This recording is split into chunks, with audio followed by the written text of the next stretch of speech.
Hi guys, so I am getting my chance to try out the new Citadel contrast paints.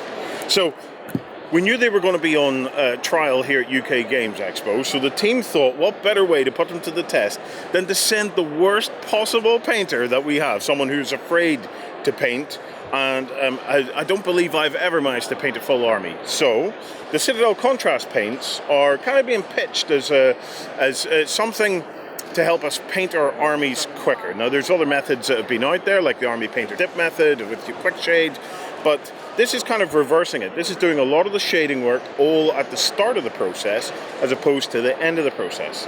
And what we want to know is just how well do they work. So this morning I'm going to have a crack at a couple of models to try and put some things that I find difficult to the test. So we have two types of model, and there's two types of primer, okay? So we have two organic models. Now, with organics, one of the things that I find difficult, and I've never really attempted it, is wet blending. And I see some beautiful results where fleshy tones and things like that gradually blend from one to the other using a wet blending technique. Now, wet blending is quite an advanced painting technique, and it can take some considerable time. However, we're starting to see early results from the contrast paints. So these contrast paints are actually kind of lending themselves to a, what one might say is maybe a more beginner type of wet blending, just because of the way the paint works and the way it takes to dry. So I'm going to have a crack at that this morning. You'll notice that I have two different shades of primer on this. So let me see if I can get that there. And I want to get the names of the primers just right. So I have them written down here. So this one is Grey Sear, and apparently it's more suited to creating the darker tones. And this one is Rathbone, and it's supposedly going to give us a slightly more poppy result. You'll notice that both are kind of off shades. So grey and a slightly off-white. I think that's probably there to give us kind of like a neutral starting point rather than a full highlight or dark. We'll see. As we play with it, I'll maybe get a bit more of an idea of why they've opted for those two shades. UK Games Expo 2019 is now open. Whoa-ho! The rush is about to start. They're going to come in their droves. The next thing I'm going to test is, it's all very well organics, but we want to know how well these paints will work on armor. So I have a Space Marine. And one of the most difficult colors to get right on a Space Marine, for me, is yellow. I love the Imperial Fists. I think that they're an amazing chapter. However, most Imperial Fists armies that I've ever seen or ever been involved in, they've used like a yellow base coat, and yeah, it's been the only way. Painting with yellow is a very laborious and a very time-consuming process. So I'm going to have a go at seeing how well the yellow works. So before we get too far into it, I want to have a look at the actual paints. I'm going to put them out on a palette here, just to see what the consistency is like. Because I'm going to give it a shake. I've been told that they're safe to shake, and I don't necessarily have to stir them. So I'm going to give it a shake to make sure that whatever pigment is in it is well mixed. We're going to pull it out and get a feel for what it's like. Oh, it is quite strongly pigmented. You can see there. Yeah, it's almost slightly sticky, which is interesting, and yeah, the pigment levels are actually pretty strong in that. So definitely the contrast paints have two key elements to them. They have what looks like a relatively high pigment level, but then the medium that it's suspended in must be slow drying and allowing the pigment to settle in and to kind of fall off the higher surfaces and settle in to the lower surfaces. That's what gives us our shading. So it's let me try a couple of the others. So here we have the Black Templar contrast paint. So let's give that a go. Again, let's see what it's... Now that, again, you can see just how much pigment is in that. Like if we compared that to a wash, for example, a wash would have nowhere near, I believe, the levels of pigment that's in that.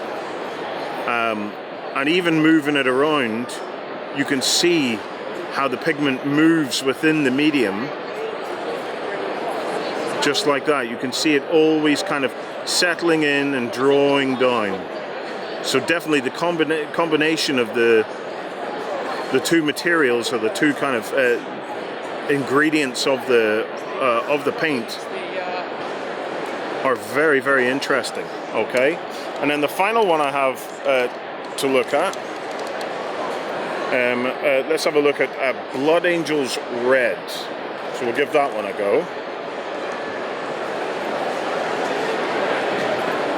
So once again, look at that. You can see that the movement there, and how it all kind of settles down and starts to flatten out. That bodes well, actually, because one of the things that I worry about is getting brush strokes. But this is why they're saying one thick coat, because obviously the more of the medium that's available there on the actual miniature, the more the pigment will be able to do its work by contracting into the lower surfaces where the medium is at. Okay, I think it's time to select some paints and start to have a go at our models. Okay, so I've managed to track down some of the paints. So this is the little selection I have to work from this morning. Now we're going to do this in a couple of goes, okay? And we're going to try a couple of techniques. So on the organics, like I said, I want to see if we can accomplish that wet blending technique using the contrast paint. So I'm going to have a go at painting a number of different colors on these guys all at the same time, and then leave them to dry and see what the effect is like. But on the Space Marine, I'm going to just hit it with the yellow and give him a good coat of yellow just to see what the end result is like. But the only paints I'm going to use at all on any of these are the contrast paints. So let's kick off with the Space Marine. Okay, so I have my Space Marine, and I've been advised to get the Imperial Fist color. I want to use contrast Ayandan yellow. So let's crack it open and let's one thick coat this. Now, I'll point out already, there are some bits of blue on this because it was just primed on the sprue. So we're going to have to forgive if there's some elements there that look a bit strange. That's okay, we can forgive that because it's the general effect that we're after. So let's get in and one thick coat this bad boy. The key will be working out just how thick a thick coat actually has to be. So let's see. Just working the brush to get it in and to make sure that it's going to pool in the right areas. So, and then if I've got too much in a particular area, I want to try and work it out of those areas. I think, again, remember, of all of the team, I would be considered the most novice of all the painters because I just don't like doing it. But I've got to say, so far, I'm enjoying this. This doesn't feel like rocket science to me, and I feel like it's a fairly forgiving process. I don't feel like I'm ruining the model just yet. We're probably going to go through quite a lot of this paint if this is the method that we're going to have to use to use it. So maybe as we get a little bit more confidence, we'll decide to use a little bit less of it and be a bit more, I don't know, accurate, I suppose, in where we're going to put it down. But for the purposes of this, I'm quite happy to just stick it on. We want to make the paint, the actual contrast paint itself, do as much of the work as we can, because I can definitely see us giving the contrast paints a little bit of a hand by potentially priming these models black first, and then actually then using the new primers to add a zenith coat to it, so that we can give them even more contrast. But again, that wouldn't be putting the contrast paints to the full test, so we're not going to worry about that now. That's one to test when we get these into our own hands back at the studio. Now, let me clean the brush off, and let's start to have a look and see areas where we think there's too much pooling, and start to see if we can bring the paint away. So we're going to dry the brush a little bit on the palette, and I can see here, so we want to see how forgiving this is for areas where we have put it in too thick. And then we're going to take the paint off on the palette. So far so good. The brush is lifting the paint lovely, and that's the one of the benefits of the slow drying nature of this paint, is it's going to be a lot more forgiving for us whenever we go back over a model and remove the areas where we've been excessive. You can see I'm having to pull off, you know, a fair chunk of paint there. Some of you more seasoned painters were probably aghast at the amount that I'd put on in the first instance, but it's been forgiving enough to allow me to make up for the fact that I did put a lot on. And again, I wonder if I give the model a shake, does the pigment itself react and allow it to kind of settle in to the spots where we have it. I think I'm quite content potentially to leave that to dry, and we'll come back to that later and see how it looks. Okay, so I had left the weapon available because I want to try some of this black. So I'm just going to put a bit onto the palette there, and I'm just going to carefully work it in to see how it works on something like a weapon.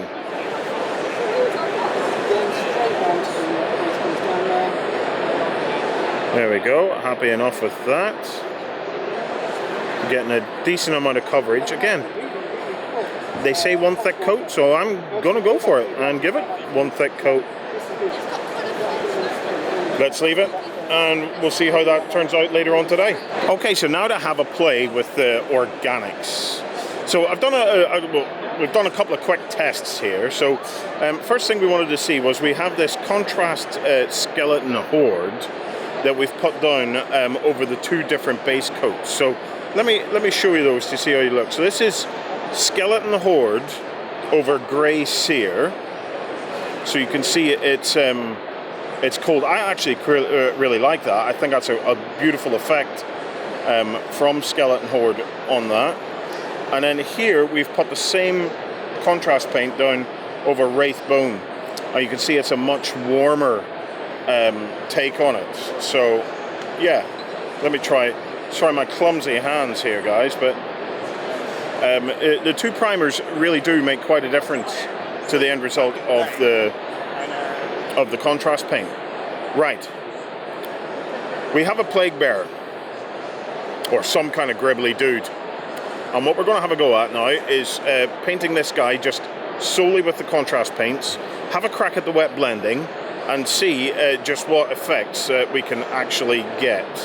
So when we say wet blending, it's not wet blending in the traditional sense. It's kind of like a wet blending cheat that we're going for.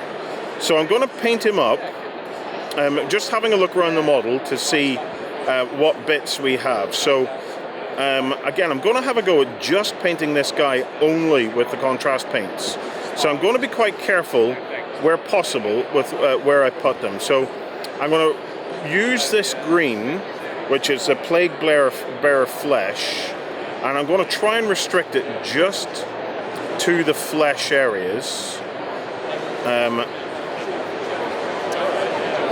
I think I can come as low as there, because he's obviously wearing pants. So I'm going to do the trousers, the shorts there, in a different color. So I think I'm quite happy to go along the face. Again, They recommended one thick coat, and one thick coat is exactly what I'm going to do. And try and let the contrast paints do as much work for me as I possibly can. I'm told that the medium itself should dry and evaporate quite a bit, leaving me a nice flat surface. So even areas where it's a little bit gloopy, such as here, it'll dry out flat, but just with a lot of pigment in that area. So we want to keep an eye on that, make sure we don't over pigment an area. So next step, I'm going to do the feet. So I'm going to pick out what we've got here and go in and do the feet of this gribbly guy. Don't know if you can see that, hopefully you can.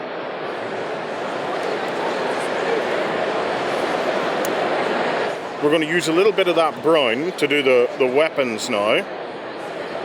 So give it a bit of a shake. Oh. Open it up. So this is contrast skeleton horde. And then I also have Gulliman flesh.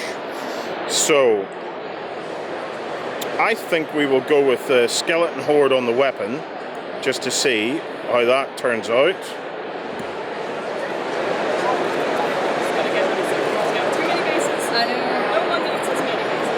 Okay. And then a couple of the wee bits of the leather, and we'll do that black. So let's do the shorts. For the shorts, we'll make them wear a pair of jeans, will we? So we'll go with, let's see if we can find a blue somewhere. Here we go. There we have Ultramarines blue. Very carefully put the blue on.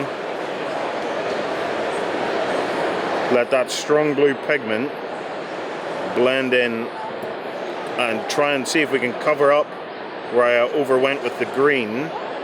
Let that blue work in there. It's quite interesting. Like, watch this. So I'm going to show you how these paints actually mix. So let's get some blue on there. And then to that blue, because I've noticed we didn't have a purple here, but I suspect that these paints are going to mix beautifully and that we'll be able to just make a purple. So then we get a nice big lump of red, and let's just see what the effect is. Look at that.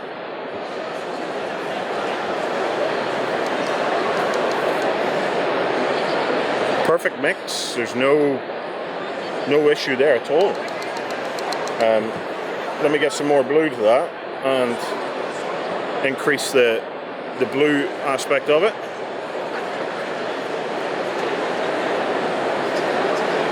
So we're looking at kind of like 2 parts blue to 1 part red, and we should get a purple. Look at that. Lovely. So we've got to bear in mind that anywhere where these paints touch, they are going to blend. They're just going to blend by themselves. There's not much in the way of work that we're going to have to do. Let's play by actually mixing up some of these paints and see just what happens when we layer one on top of the other. So we have the Gribbly Beast, and we have a lot of bleeding areas, right? So let's take some reds and feed the reds just directly in on top of the green to see what happens. So we're getting a little bit of red on the brush, and we're just going to go into there. Ooh, look at that. Man, it just immediately wanted to flow. You've got to be careful with this stuff, don't you? So let's just get it in there.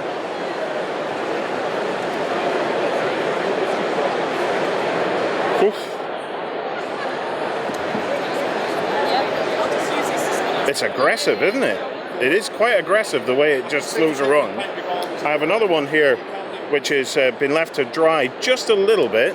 So let's see if we can have a little bit more control when the paint starts to dry a touch. So this time we want to just get it into the wound of the belly. Yeah, so by giving your first coat time to dry out just a bit, not too much, but just a bit, it stops the pigment from flowing from one of the medium through the other, and it'll give you just that little bit more control. I'm wondering if we can take a little bit of our purple and kind of mix it into the outer edges of that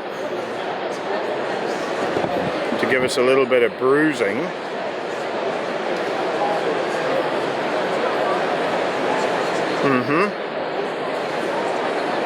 You're starting to, it's a pretty gross looking wound. We have some outgrowths on the back, so let's see if we go a bit more with the purple, try and pick out some of these pox marks.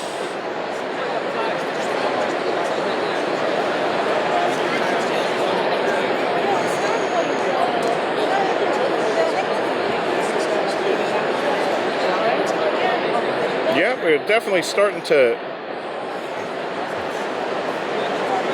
have an effect, and already the whole thing is, you know, it's got plenty of shading to it.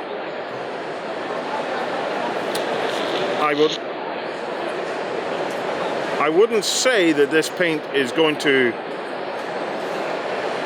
necessarily change my life so far, but it's certainly a good option to have, and I think with more practice and more experimentation, we're going to find some really quick and interesting methods of getting some paints and stuff down on the models. But yeah, we'll leave that to dry. We will come back a bit later on and see how the Space Marine armors and stuff have all flattened out, and yeah, we'll get another discussion of it then.